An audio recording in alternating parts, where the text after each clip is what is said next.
Саламатсызбы студенттер. Силер менен мен курулуш кафедрасынын окутуучусу Исмаилова Нурила Токубаевна.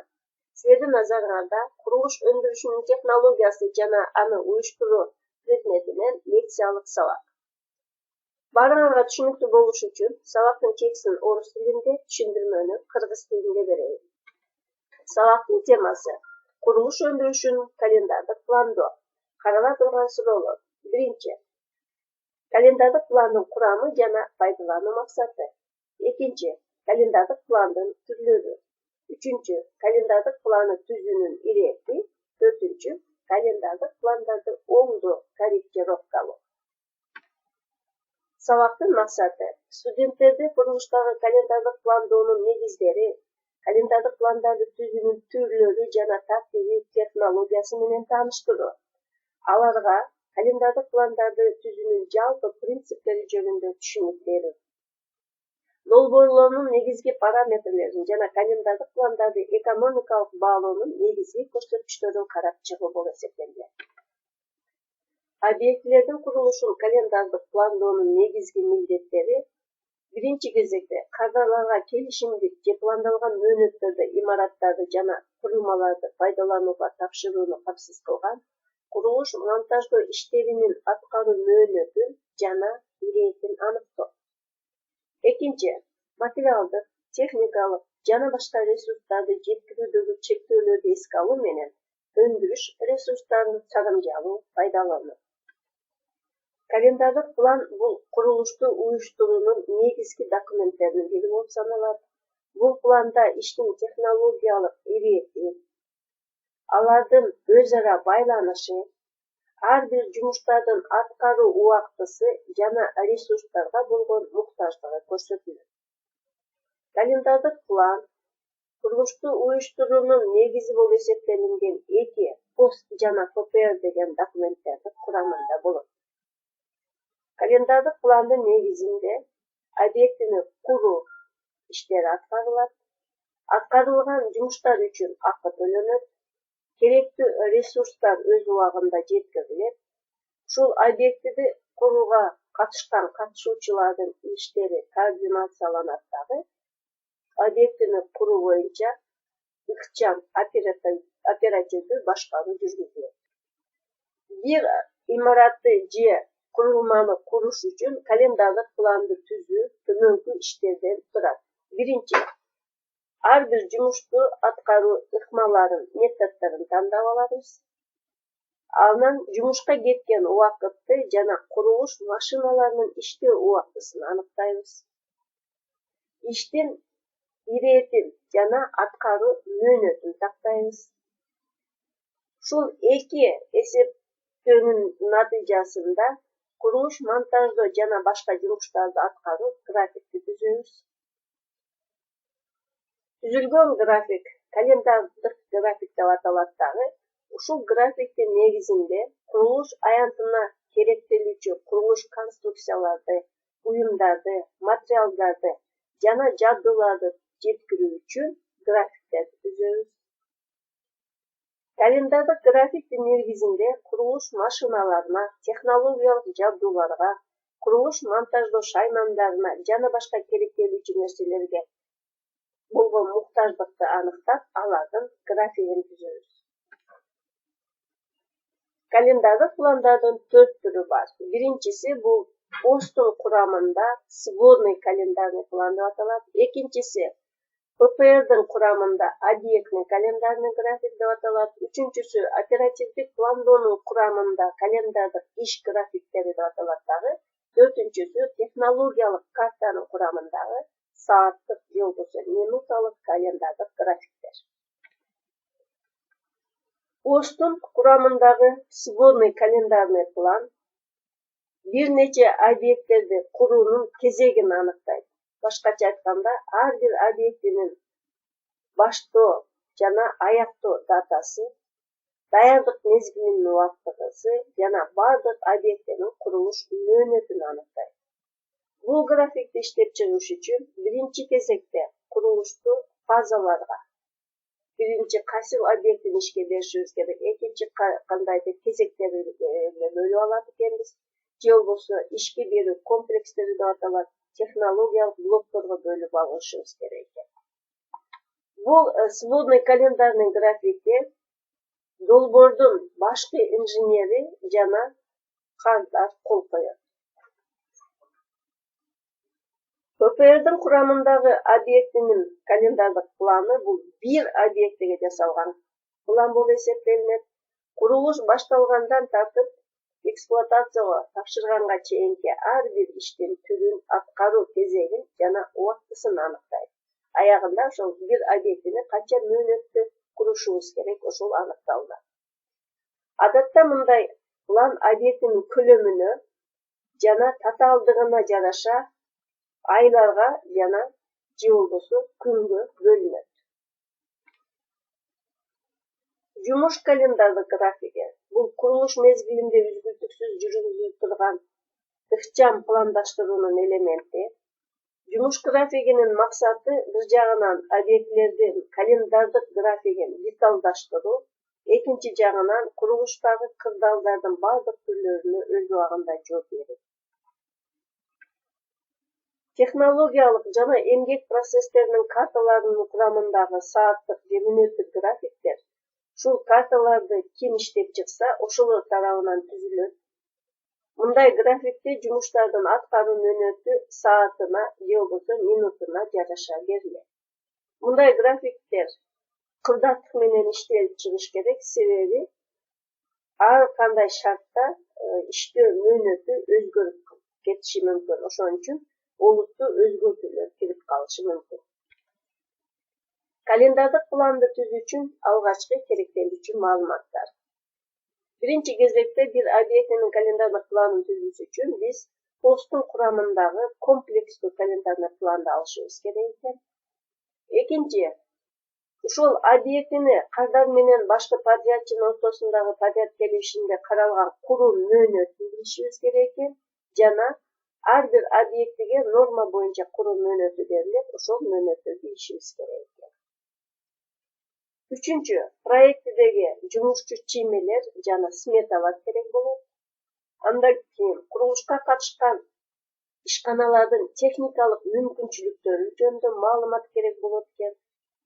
Акырында курулуш процесстеринин технологиялык карталары болуш керек. Календардык планды түзүүнүн ирети. Биринчи кезекте кандай имарат же курулма куруп жатсак, ошонун долбоору болушу керек колубузда. Долбоорго жараша конструктивдик жана объемдо планировочный чечимдерин такташыбыз керек. Себеби ошолорго карап анан биз курулуш монтаждоо иштерин кандай ыкмада аткарабыз, ошону талдашыбыз керек. Экинчи, ошол объектини куруш үчүн кандай курулуш монтаждоо иштери аткарылат, ошолордун тизмесин түзүшүбүз керек. Андан кийин ар бир тизмедеги жумуштардын көлөмүн аныктап алышыбыз керек. Негизги жумуштарды аткаруу ыкмалары жана негизги курулуш машиналарын тандап алышыбыз керек. Машиналардын жана жумушчулардын жумушка кетирген убактысын норма боюнча эсептеп алышыбыз керек. Ошол убакытка жараша жумуштарды аткара турган бригадаларды жана звенолордун курамын такташыбыз керек. Андан кийин жумушчулардын технологиялык кайсы жумуштан кийин аткарылат кезегин аныктайбыз. Жумуштар канча сменада жүргүзүлөт, ошону тактайт экенбиз дагы. Бүт ушул жүргүзүлгөн эсептөөнүн натыйжасында календарный график түзөбүз. Календарный графикти түзгөндөн кийин биз ошол объектинин куруу мөөнөтү такталат. Ошол мөөнөттү нормадагы же болбосо келишимде каралган куруу мөөнөт менен салыштырабыз. Бул мөөнөт нормадагы же болбосо келишимде каралган мөөнөттөн аз болуш керек же барабар болуш керек. Эгерде көп болуп кетсе, анда календардык планды оңдоо кайра башынан түзүшүбүз керек. Бул жумушту корректировка деп атайбыз. Качан гана такталып түзүлгөндөн кийин түзүлгөн календардык пландын негизинде биз башка ресурстарга болгон муктаждыктардын графигин түзөбүз. Календардык график эки бөлүктөн турат. Сол жактагы бөлүгүн эсептөө бөлүгү же расчетный часть деп коебуз. Ал эми оң жактагы бөлүмүн графикалык бөлүм деп атайбыз. Эсептөө бөлүмүн түзүш үчүн биз биринчи кезекте калькуляция түзүп алышыбыз керек. Калькуляция трудозатрат деп аталат. Бул мындай 11 графадан турган таблица түрүндө түзүлөт. Биринчи графада жумуштардын катар номери, экинчиде жумуштарга кетирген убакытты биз норма боюнча единые нормы расценки деген атайын нормативный документ бар, ошонун негизинде алабыз. Кайсы сборниктен, кайсы таблицадан алдык дегенди мына жерге жазабыз. Андан кийинки графада жумуштун аты, төртүнчү графада жумуштун чембердеги, единица измерениясы, бешинчи графада жумуштун көлөмү. Көлөмүн чек-чөзөргө карап тактап алабыз. Норма времени расценкаларды эмирден алабыз, 0.33, 0.35 дегендерди. Эми бул норма временилер жумушка кетирген убакыт жана жумушка төлөнүүчү акча ногул единица измеренияга берилген 1000 метр квадратка. А бизде канча болуп атат? 2140 метр квадрат деп. Биз өзүбүздүн көлөмгө кеткен убакытты акчаны табыш үчүн объемду норма временига жана расценкага эле көбөйтүп коет экенбиз. 2,14-тү 0.33-кө көбөйтөбүз, 0.7 болуп атат. 2,14-тү 0.35-ке көбөйтсөк 0.75 болот. Ушундай жол менен канча жумуш аткарыла турган болсо, ошол объектини куруп бүткөнгө чейин ошол жумуштардын баардыгын эсептеп чыгабыз. Калькуляцияны түзүп аткан мезгилде мындай жаңы сөздөр пайда болду. Трудозатраты дейт. Бул деген бир жумушту аткарууга кеткен эмгек чыгымдары кандай жол менен аныкталынат. Трудозатратаны көбүрөөк белгилейбиз дагы. Аны аныкташ үчүн эмирде берилген норма времени көбөйтөбүз. Количество работага, объем жумуштун көлөмүнө, анан 8ге бөлүп коебуз. 8 бул жерде количество смен дейт. Бир сменада канча убакыт иштейбиз? 8 саат дегенди түшүндүрөт. Кийинки түшүнүк жумуштардын мөөнөтү, аткаруу мөөнөтү. Бул жерде биринчи механизмдердин жардамы менен аткарылган жумуштардын мөөнөтүн аныктайбыз. Ал үчүн трудоемкость, трудозатрата, машина емкость деп атайбыз дагы.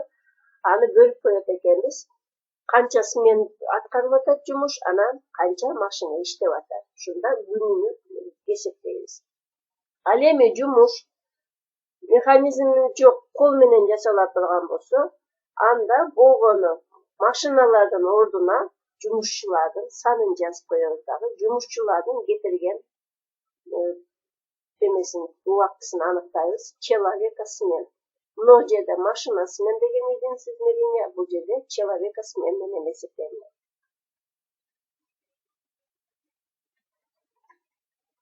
Жумуштарды аткаруу иретин аныкташ үчүн объектидеги жалпы курулуш, монтаждоо жана атайын жумуштарды мейкиндикте жана убакытта өз ара координациялоону талап кылган ырааттуулукта жүргүзүү болуп эсептелет. Жумуштарды аткарыш үчүн атайын схемалар түзөбүз дагы. Ал үчүн имараттарды жана курулмаларды бийиктиги боюнча ярус, этажга, кабатка, ал эми планы боюнча участокторго жана захваткаларга бөлүп алабыз. Жумуштарды ярустарга жана захваткаларга бөлүштүрүү бул ошол жерде иштеген бригадалардын жана звенолордун бир захваткадан экинчи захваткага же болбосо бир ярустан экинчи яруска чыгып, өз убагында биргелешип иштеши үчүн зарыл. Бул таблица календарный графиктин эсеп бөлүмү же болбосо сол жагы. Бул жерде жана мен айтып өткөндөй жумуштардын аттары, единица измерениялары, затрата трудалар, машинасы менен канча кетет, кандай техника иштейт, канча күндө бүтөт, канча сменада иштетилет, канча жумушчу иштейт жана ошол жумушчулардын мына жерде состав бригады деп коет, профессиясы, квалификациясы берилет. Мисалы үчүн мына жерде разработка котлована деген ишти алайлы. котлован казуу. Чембирдеги 1000 метр кубта экен, 0,69. Бул биздин көлөмүбүз неме боюнча, норма боюнча 0,8 человекка ден болот экен. Ал эми машина иштейт бул жерде, котлованды экскаватор менен казабыз. Машинанын кетирген убактысы норма боюнча 2,2. Эми продолжительность эсептеш үчүн, бул затраты труда менен затраты машина сменди кошуп туруп, анын немеге бөлөбүз. Адамдардын санына жана сменанын санына бөлүшүбүз керек. Бул жерде фактически да алып атат. 0,72-ни 1,98ге кошуп туруп, канча болду? 2,70 болду. Бөлөбүз 1ге, анан кийин анда число сменасы 1ге, анан дагы 1 эле экскаватор иштейт экен, котлован казганда дагы 1ге бөлөбүз дагы 2 болот, округлять этип 2 күн иштейт деп атабыз. Продолжительностьн мына жерден алабыз графикти түзүш үчүн. 11-чи графадан продолжительность ар бир жумуштардын мөөнөтү, аткаруу мөөнөтү. А жумушчулардын саны болсо мынагу 13-чү графадан алабыз.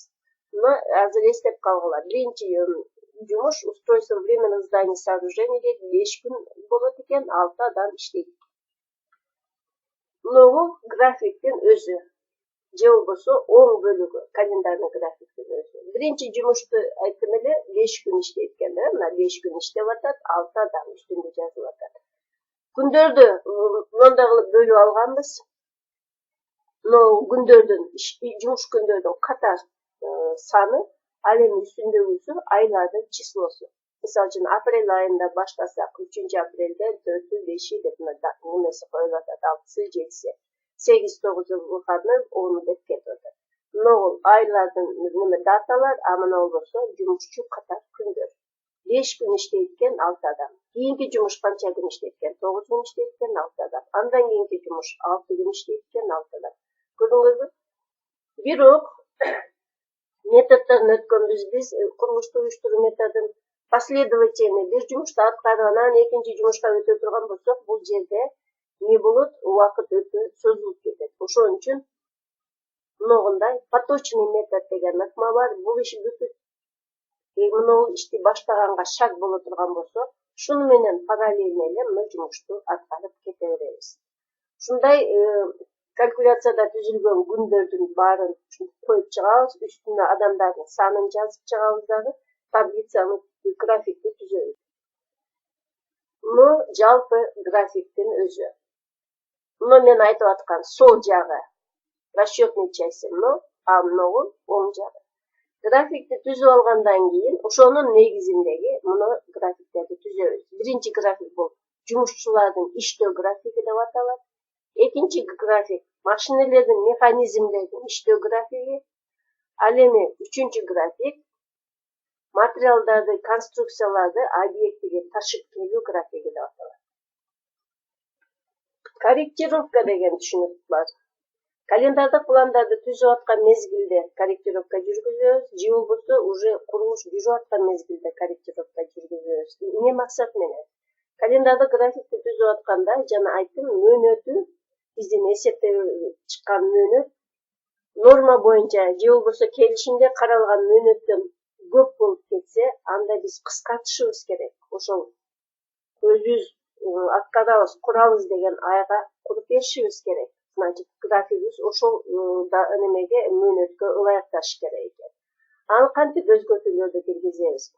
Жумушчулардын санын көбөйтөбүз, же болбосо сменаларды көбөйтөбүз, бир сменада иштейт болбосо 2 смена иштетелик. Жумушчулардын саны көбөйүп атат. Андан сырткары жумуштарды жана поточный методду колдонобуз дагы, ошонун негизинде мөөнөтү кыскарат. Экинчи жолу корректировканын бул кайсы мезгилде, иштеп аткан мезгилде жүргүзсө болот дейт. Эгерде биз графиктен кандайдыр бир себептер менен артта калып калсак, биз графикке жетишибиз керек. Антпесек өз убагында тапшыра албай калабыз дагы, заказчикке өз убагында тапшырбасак, подрядный организация эмне төлөйт, ар бир просроченный кечиктирген күн үчүн пеня төлөп калат. Ошол максатта мына жерге корректировкаларды оңдоолорду киргизип кайра ошол графикке жетишишибиз керек. Календарный графиктин туура түзүлгөн түзүлбөгөнүн жана мен көрсөткөн жумушчулардын иштөө графигинин негизинде дагы текшерсек болот экен. Ошол жерде жумушчулардын иштөө графигин түзгөндөн кийин коэффициент бар. Коэффициент неравномерности движения рабочих. Ошол коэффициентти аныкташыбыз керек. Эгер ошол коэффициент 1,5 көп болуп кетсе, анда графигибиз туура эмес деп эсептелинет. Экинчиси, ошол график плавный болуш керек, резкий скачоктор болбош керек. Ошону эске алышыбыз керек. Календардык планды толук түзүп бүткөндөн кийин анын техникалык, экономикалык көрсөткүчтөрүн аныкташыбыз керек. Техникалык, экономикалык көрсөткүчтөрдүн биринчиси бул курулушту куруу мөөнөтү менен белгилейбиз, канча күндө бүтүрдүк. Экинчиси жалпы трудоемкость, буну калькуляциядан алабыз. Үчүнчүсү объектиде эң көп иштеген жумушчулардын саны, баягы жумушчулардын иштөө графигиндеги эң көп санын алабыз. Объектиде иштеген жумушчулардын орточо саны, буну формула менен эсептейбиз, же болбосо общий трудоемкости продолжительностька бөлүп коебуз дагы, адамдардын орточо санын табабыз. Акыркы нерсе бул мынагу графикти характерлей турган, бизге келе турган коэффициент. Коэффициент неравномерности движения рабочих дейт. Бул дагы мынагу формула менен аныкталат. Объектидеги эң көп иштеген адамдардын саны средний орточо санына бөлүшүбүз керек дагы, ал 1,5 барабар же 1,5дан аз болуш керек. Аталган лекцияны түшүнгөнүңөрдү текшериш үчүн мындай контрольный текшерүү үчүн суроолорду берейин. Биринчи суроо: календарный план деген эмне? Экинчи суроо: календарный пландардын максаты жана ал кандай милдеттерди аткарат? Үчүнчү суроо: календардык пландын түрлөрү. Төртүнчү: календардык пландарды түзүү үчүн эмнелер керек? Кандай материалдар керек? Бешинчиси: календардык пландар кантип түзүлөт? Же болбосо календардык пландарды түзүүнүн ирети. Ушул суроолорго жоопторду жазгыла.